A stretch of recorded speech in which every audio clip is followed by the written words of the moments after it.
Welcome back to another How to Play Heroclix video. And in this video, I will be going over part 1 of the Powers and Abilities card. I'll be covering the Speed Powers and Abilities, which feature Flurry, Leap Climb, Phase and Teleport, Earthbound, which I will not be going over, Charge, Mind Control, Plasticity, Force Blast, Hypersonic, Stealth, and Run and Shot. So let's get into this. Doomsday is going to be our test dummy, and he will be taking all the damage, and he will be the one that is the brunt of all the attacks to show you how everything works. If there's a power that's better used on someone else, I will show that. For the most part, Doomsday will be the one that takes most of the damage. So let's get started. So for the first power I'm going to teach you is Phase In. Now, Doctor Strange has it on his first click. Give this character a power action and move it up to its speed value. It automatically breaks away, may move through squares adjacent to and occupied by opposing characters, and ignores the effects of all terrains for movement. So he has 11 movement. I'm going to have him start way back there. He's in hindering terrain. That normally means when you move out of that, you have your movement. So he is a flyer, so that wouldn't affect him. So he could fly through the walls here with Phase In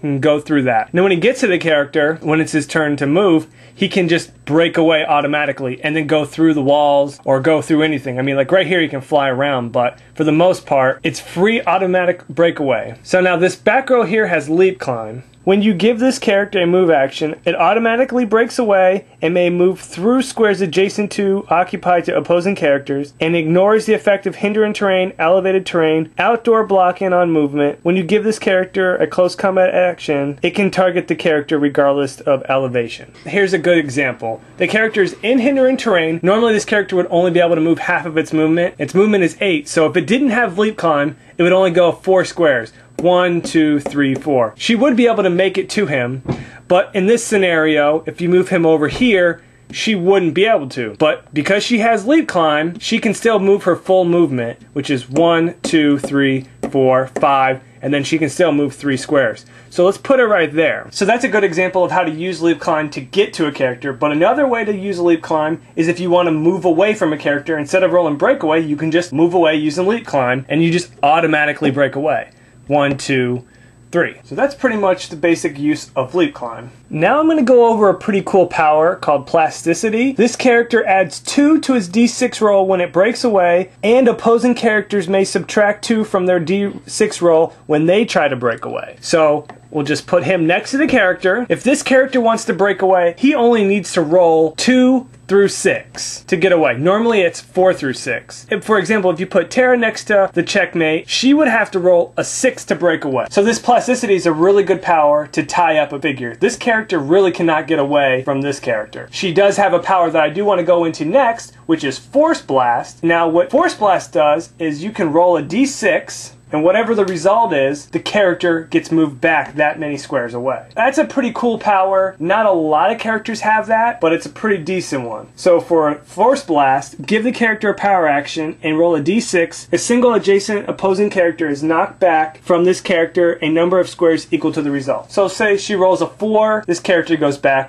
1, 2, 3, 4. So that's a pretty cool power. So the next power I want to show you is Stealth. So I'll put him there. He is in hindering terrain. If you're in hindering terrain and you have Stealth, you activate the Stealth power and no one can draw a line of sight to you. So the Joker here has a range of 10. The Calculator is well within the range, but because the Joker has to shoot through this hindering terrain box, and because Calculator is standard in hindering terrain, the Joker will not be able to target the Calculator because he's in Stealth. So that's pretty cool. Stealth. Any line of fire drawn to this character that crosses hindering terrain, including a square of hindering terrain occupied by this character, is blocked. So now we're going to do some actually attacks that we can do some damage. So we're going to need some dice here. Now I'm going to show you how to use Mind Control. The Joker has it on a start and click. Give this character a power action. It can make a close combat or range combat attack as a free action that deals no damage. If the Mind Control hits, that character becomes friendly to your force. Each target can be assigned 1 action as free action. Immediately after the target becomes opposing a character again. Any feats assigned to this character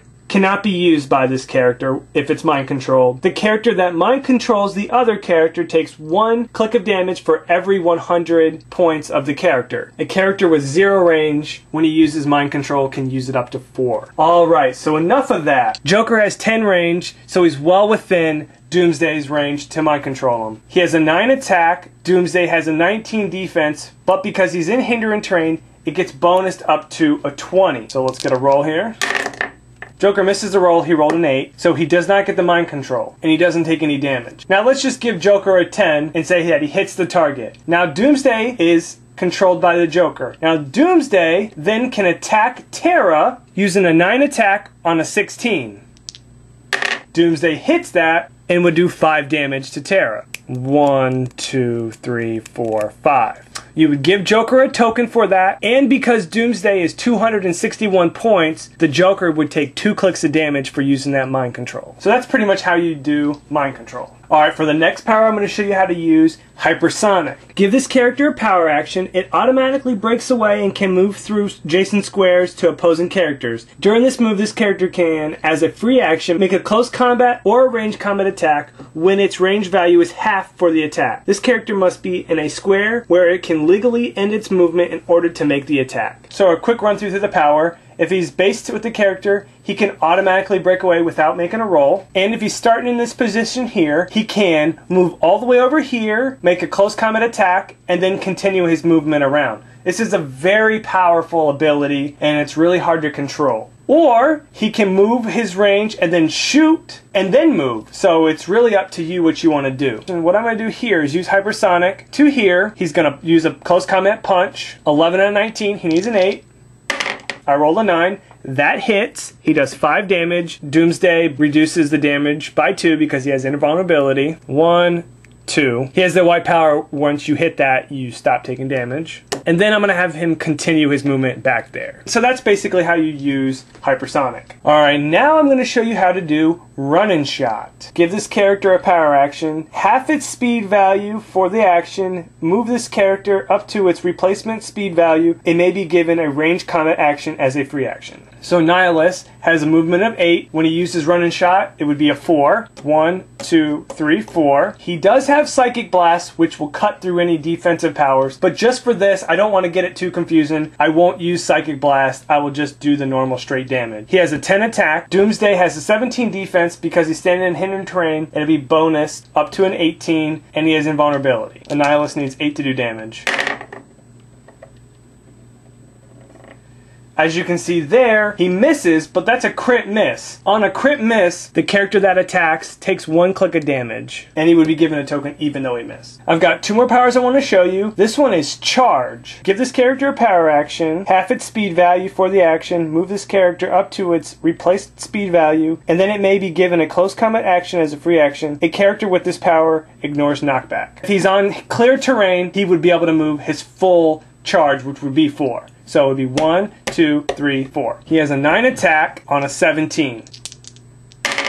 Clayface hits that attack. Doomsday prevents 2 of the damage and will take 1 click. Now the final power I want to show you is Flurry. I was going to use Harvey Dent, but because Doomsday took damage and now has Flurry, I think it's better to use Doomsday now because he has a 12 attack and it'll be a lot of fun watching him smash Harvey Dent. Flurry. Give this character a close combat action. After the close combat attack resolves, it may make a second close combat attack as a free action. If this character loses Flurry before it makes the second attack, it cannot make the second attack. Alright, so Doomsday is going to attack Harvey Dent. He has a 12 attack. Harvey Dent has a 16 defense, but he has combat reflexes, which gives him a bonus to his defense for close combat. So it actually is an 18 now. You get +2 if you have combat reflexes on a close combat attack. A 12 on an 18 for the first attack. Doomsday misses that attack. Pretty sad. But with Flurry, he can make a second attack. He still has Flurry, so he'll do a second attack. Doomsday hits with the 7, so Harvey Dent will take 3 clicks of damage. 1, 2, 3. So that concludes this How to Play Heroclix Part 1 video going over the Powers and Abilities card that featured the speed powers. Hope this was helpful. Please leave a comment if you need any clarification on any of the powers. I'm sure I probably missed something, but I just kind of wanted to do a quick overview of the powers so you got a good idea of how they worked. Alright guys, take it easy, and hope you guys enjoyed this video.